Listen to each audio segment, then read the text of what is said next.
बिस्मिल्लाहिर्रहमानिर्रहीम। अस्सलाम वालेकुम डियर स्टूडेंट्स। इमेजिन करें, सोचें एक ऐसी फैक्ट्री के बारे में कि आपने सिर्फ नमक, पानी और इलेक्ट्रिसिटी प्रोवाइड करनी है और बदले में आपको हाइड्रोजन गैस, क्लोरीन गैस और कास्टिक सोडा यानी कि सोडियम हाइड्रोक्साइड जैसे केमिकल मिलेंगे। तो आज हम इस हैरान कुन और वंडरफुल प्रोसेस के पीछे की केमिस्ट्री को समझेंगे। हम क्लास 10 केमिस्ट्री की न्यू बुक का चैप्टर नंबर 16 पढ़ रहे हैं। उसमें आज हमारा टॉपिक है 16.7 electrolysis of Bryan using inert electrodes. हमने ब्राइन की इलेक्ट्रोलाइसिस करवानी है इनर्ट इलेक्ट्रोड्स का इस्तेमाल करते हुए। तो ये जो इलेक्ट्रोलाइसिस है ये क्या होता है, ये हम पिछले टॉपिक के अंदर बड़ी ही तफसील से पढ़ चुके हैं। तो अगर आपने पिछला लेक्चर नहीं लिया, इलेक्ट्रोलाइसिस क्या होती है, एनोड कैथोड क्या होता है और आपके पास ऑक्सीडेशन और रिडक्शन कहाँ पे होती है, तो आप लाजमी पिछला लेक्चर लें, क्योंकि अगर वो लेक्चर आपको समझ आएगा इलेक्ट्रोलाइसिस का तो फिर ही ये टॉपिक आपको अच्छे तरीके से समझ आ सकेगा। तो सबसे पहले इसमें देख लेते हैं कि ब्राइन क्या होता है। ब्राइन असल में आपके पास पानी और नमक का सॉल्यूशन होता है, लेकिन इसमें फ़र्क ये है कि इसमें आपके पास नमक बहुत ज़्यादा मिकदार के अंदर होता है। So it is a concentrated aqueous solution of sodium chloride. Concentrated solution ऐसा सॉल्यूशन होता है जिसके अंदर सोल्यूट या नमक ज़्यादा मिकदार में हो। एक्वस सॉल्यूशन ऐसा सॉल्यूशन होता है जो पानी के अंदर सॉल्यूशन बनाया गया हो, यानी कि आपने नमक को किसके अंदर डालना है, पानी के अंदर, लेकिन आपने नमक ज़्यादा मिकदार में लेना है, थोड़ी ज़्यादा क्वांटिटी के अंदर लेना है। तो इस तरह का जो सॉल्यूशन होता है इसे हम क्या कह देते हैं, ब्राइन। अब ये जो इनर्ट इलेक्ट्रोड्स हैं ये क्या होते हैं, ये ऐसे इलेक्ट्रोड्स हैं जो आपके पास रिएक्ट नहीं करते, ना ही रिएक्टेंट के साथ और ना ही प्रोडक्ट के साथ। तो इलेक्ट्रोड आप ग्रेफाइट के भी ले सकते हैं और आप प्लाटिनम के इलेक्ट्रोड भी इस्तेमाल कर सकते हैं, ठीक है। लेकिन यहाँ पर जो एनोड है ख़ास तौर पर वो किसका बना हुआ होगा, ग्रेफाइट का। बाकी आप दोनों इलेक्ट्रोड, एनोड और कैथोड दोनों ग्रेफाइट के भी इस्तेमाल कर सकते हैं। इसके बाद यहाँ पर आपके पास प्रोडक्ट क्या क्या हासिल होगी, मैंने पहले ही बताया कि आपके पास हाइड्रोजन गैस होगी, कैथोड के ऊपर बनेगी। इसी तरह क्लोरीन गैस जो है वो एनोड के ऊपर बनेगी और साथ में आपके पास सोडियम हाइड्रोक्साइड NaOH का सॉल्यूशन बनेगा as a by product. By product से मुराद है कि ये साइड प्रोडक्ट है, ये इजाफी प्रोडक्ट बन गई है। आप इसको बनाना तो नहीं चाह रहे थे, लेकिन इस अमल के दौरान ये भी आपको मिल गया, कास्टिक सोडा। अब सबसे पहले कंस्ट्रक्शन देख लेते हैं कि यहाँ पर जो इलेक्ट्रोलाइटिक सेल बनेगा, इलेक्ट्रोलाइसिस करवाने के लिए जो सेल है उसकी कंस्ट्रक्शन कैसी होगी। तो ये आपके पास एक इलेक्ट्रोलाइटिक टैंक है, इसके अंदर दो इलेक्ट्रोड हैं, ये वाला और ये वाला। ये वाला जो इलेक्ट्रोड है जिसे हम एनोड कह रहे हैं, ये किससे बना होगा, ग्रेफाइट का। एनोड आपके पास जो है वो ग्रेफाइट का बना हुआ होता है। और अगर कैथोड की बात की जाए, आपकी बुक के अंदर इसे प्लाटिनम का बनाया गया है, वैसे ये भी ग्रेफाइट का ही हो सकता है। तो ये किसका होगा, कैथोड, ये प्लाटिनम का।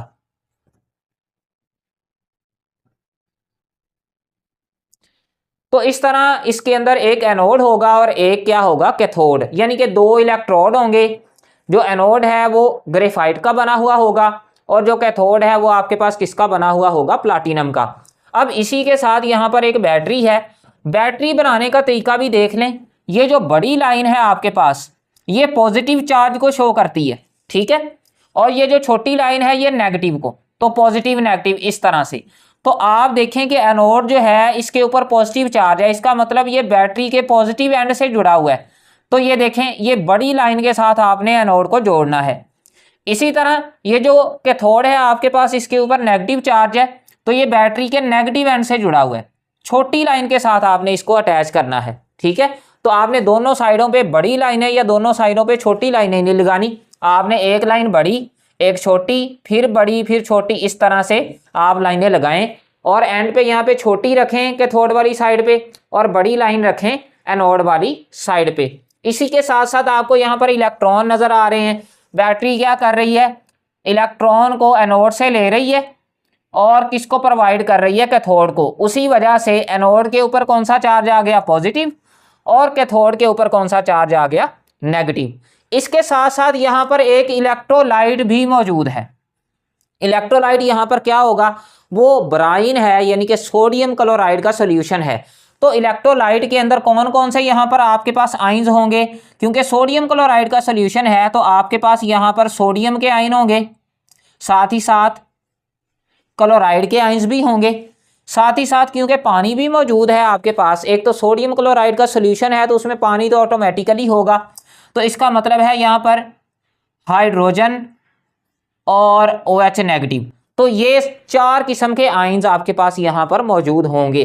तो मैंने यहां पर लिखा भी है कि ions present in the solution, solution के अंदर कौन कौन से आयंस होंगे, सोडियम और क्लोराइड NaCl से आएंगे, और इसी तरह हाइड्रोजन और हाइड्रोक्साइड आयन जो हैं ये कहां से आएंगे, पानी से या वाटर से आएंगे। अब हम देख लेते हैं कि जो इलेक्ट्रोलाइसिस है ब्राइन की वो किस तरह से होगी। तो देखें, सबसे पहले हम कैथोड के ऊपर देख लेते हैं कि यहाँ पर क्या मामलात होंगे। आपको पता है कि ये जो कैथोड है इसके ऊपर कौन सा चार्ज मौजूद है, नेगेटिव चार्ज मौजूद है। तो ये जो नेगेटिव चार्ज है, जाहिर सी बात है पॉजिटिव चार्ज वाले जो आपके पास आयंस होंगे वो किसकी तरफ अट्रैक्ट होंगे, कैथोड की तरफ। तो पॉजिटिव चार्ज वाले हमारे पास 2 आयंस मौजूद हैं, एक आपके पास सोडियम है, ये भी अट्रैक्ट होगा किसकी तरफ, कैथोड की तरफ, और दूसरा आपके पास हाइड्रोजन है, ये भी किसकी तरफ अट्रैक्ट होगा, कैथोड की तरफ। ठीक है, कैथोड की तरफ अट्रैक्ट होंगे दोनों ही, लेकिन आपके पास जो हाइड्रोजन है इसकी एबिलिटी ज़्यादा है कि ये कैथोड पे जाए और आपके पास कैथोड से इलेक्ट्रॉन ले और हाइड्रोजन की क्या हो जाए, रिडक्शन। हमने पहले पढ़ लिया है इलेक्ट्रोलाइसिस के टॉपिक के अंदर कि कैथोड के ऊपर हमेशा क्या होगी, रिडक्शन। और मैंने इस तरह से बताया भी था कि आप इसे इस तरह से याद रखें, रेड कैट यानी कि रिडक्शन एट कैथोड। तो आपके पास क्या होगा कि हाइड्रोजन की एबिलिटी ज़्यादा है, टेंडेंसी ज़्यादा है कि वो आपके पास कैथोड के ऊपर जाए और यहाँ पर इसकी क्या हो जाए, रिडक्शन। सोडियम की एबिलिटी कम है रिडक्शन की, हाइड्रोजन के साथ अगर इसे क्या किया जाए, कंपेयर किया जाए, तो हाइड्रोजन यहाँ पे जाएगा कैथोड के ऊपर, इसकी रिडक्शन हो जाएगी और यहाँ से हाइड्रोजन गैस जो है, हाइड्रोजन गैस वो यहाँ से बन के बाहर जाना शुरू हो जाएगी। और आपके पास जो है यहाँ पर जो OH नेगेटिव हैं वो जाहिर सी बात है यहाँ पर सोल्यूशन में इकट्ठा होना शुरू हो जाएंगे। तो हम इसको रीड भी कर लेते हैं कि कैथोड के ऊपर क्या होगा। At cathode sodium and hydrogen ions both migrate towards the cathode, यानी कि आपके पास हाइड्रोजन आयन और सोडियम आयन दोनों कैथोड की तरफ सफर करते हैं। Since hydrogen ions have greater tendency to get reduced as compare to sodium ion, क्योंकि हाइड्रोजन आयन की काबिलियत या टेंडेंसी ज़्यादा है कि इनकी रिडक्शन हो, किसकी निस्बत, सोडियम आयन की निस्बत। यानी कि हाइड्रोजन आयन की काबिलियत ज़्यादा है कि ये इलेक्ट्रॉन को क्या करें, गेन करें कैथोड से। So they pick up electrons and form hydrogen gas.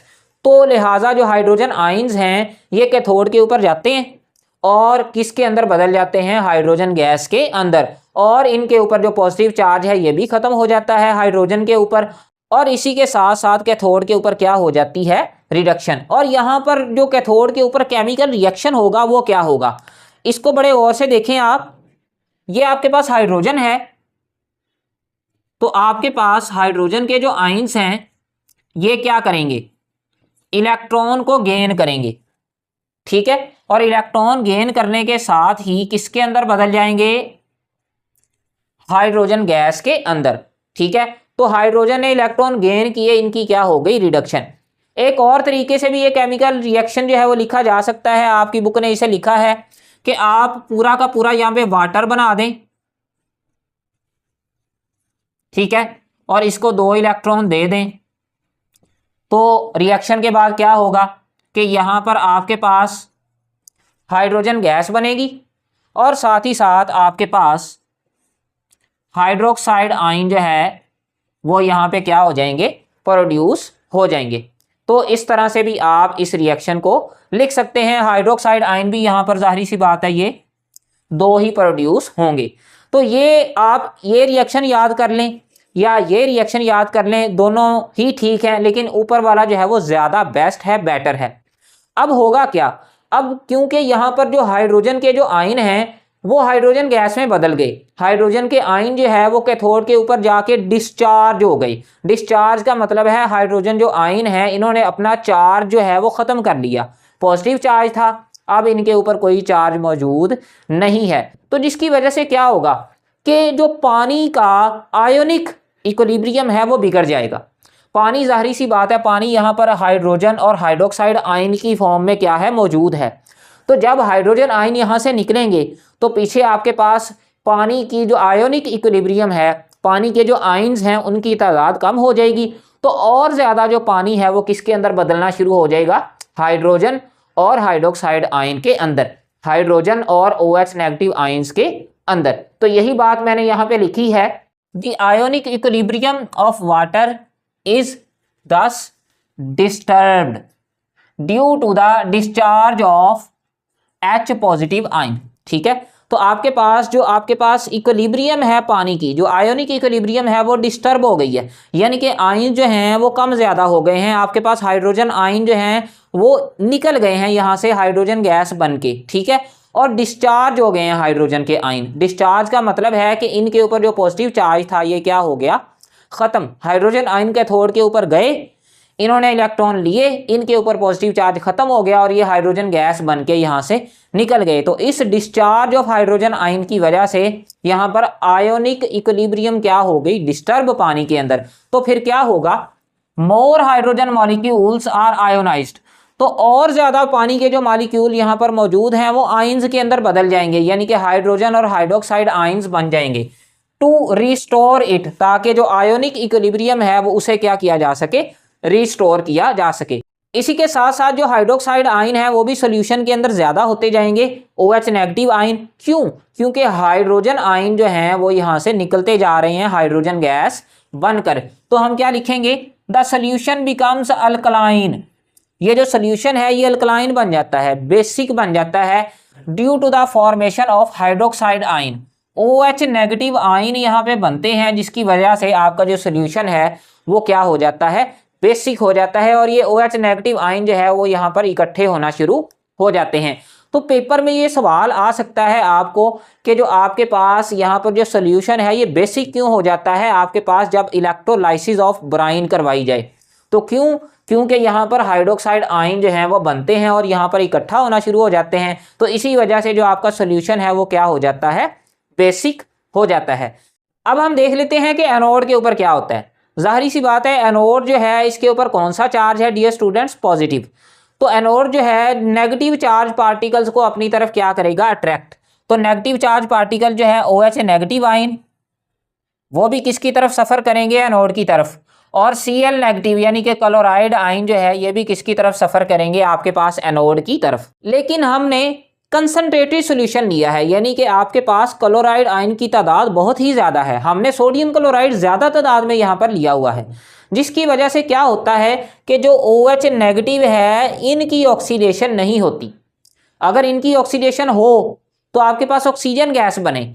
इनकी ऑक्सीडेशन कब होगी, जब आप डाइल्यूट सॉल्यूशन लेंगे, कंसनट्रेटेड सॉल्यूशन ना लें, आप नमक कम ले लें, पानी ज़्यादा ले लें, तो आपके पास यहाँ पर ऑक्सीजन गैस बनेगी एनोड के ऊपर। लेकिन अब क्योंकि आपने नमक या NaCl ज़्यादा तादाद में लिया हुआ है, जिसकी वजह से Cl नेगेटिव की तादाद भी क्या है, ज़्यादा। तो Cl नेगेटिव जो है ये इधर जाएगा आपके पास एनोड के ऊपर, और यहाँ पर ये किसके अंदर बदल जाएगा, क्लोरीन गैस के अंदर। ठीक है, तो Cl नेगेटिव अपने इलेक्ट्रॉन इसको दे देगा एनोड को, तो एनोड के ऊपर आपके पास क्या हो जाएगी, ऑक्सीडेशन। हमने पढ़ भी रखा है इसको एन ऑक्स के नाम से। एनोड के ऊपर आपके पास हमेशा क्या होगी, ऑक्सीडेशन। तो इसका केमिकल रिएक्शन भी देख लेते हैं। एनोड के ऊपर क्या होगा, आपके पास जो क्लोराइड आयन है ये क्या करेंगे, ये अपने इलेक्ट्रॉन लूज कर देंगे और क्लोरीन गैस के अंदर बदल जाएंगे। इलेक्ट्रॉन लूज हुए हैं तो हमने इक्वल के इस साइड पे लिखे हैं, ठीक है। जब गेन हुए थे तो हमने इक्वल के इस साइड पे लिखे थे। अब ओवरऑल जो इक्वेशन है या ओवरऑल रिएक्शन यहाँ पे क्या होगा, तो ये भी देख लेते हैं। यहां पर NaCl, साथ में आपके पास वाटर, इन दोनों ने आपस में रिएक्ट किया और आपके पास बना गया, आपके पास कैथोड के ऊपर हाइड्रोजन गैस बनी है, तो मैं लिख लेता हूं। साथ में आपके पास एनोड के ऊपर क्लोरीन गैस बनी है, और साथ में एक और चीज भी बनी है। देखें यहां पर सोडियम भी खाली पड़े हुए हैं और हाइड्रोक्साइड आयन भी खाली पड़े हुए हैं, तो ये सोडियम और हाइड्रोक्साइड जो हैं ये भी बनते हैं यहां पर, और सोडियम हाइड्रोक्साइड आपस में मिलकर क्या बना देते हैं, NaOH। इसे हम कास्टिक सोडा भी कहते हैं। इक्वेशन को अगर हम बैलेंस करें तो यहां पर भी 2 लगा दें और यहां पर भी 2 लगा दें, तो ओवरऑल ये यहां पर रिएक्शन होता है कि आपने NaCl का सॉल्यूशन लिया, आपको हाइड्रोजन गैस, क्लोरीन गैस और सोडियम हाइड्रोक्साइड यहां पर मिल गई और आपने इलेक्ट्रोलाइसिस करवाई है यहां पर इसकी। तो ये आपके पास आज का टॉपिक। अगर आपको यहां पर कुछ भी समझ ना आए तो आप कमेंट सेक्शन में इसके बारे में पूछ सकते हैं। तो आज के लिए इतना ही। अगर आपको वीडियो लेक्चर पसंद आया तो चैनल को सब्सक्राइब और वीडियो को लाइक ज़रूर कीजिएगा। For today, thank you very much.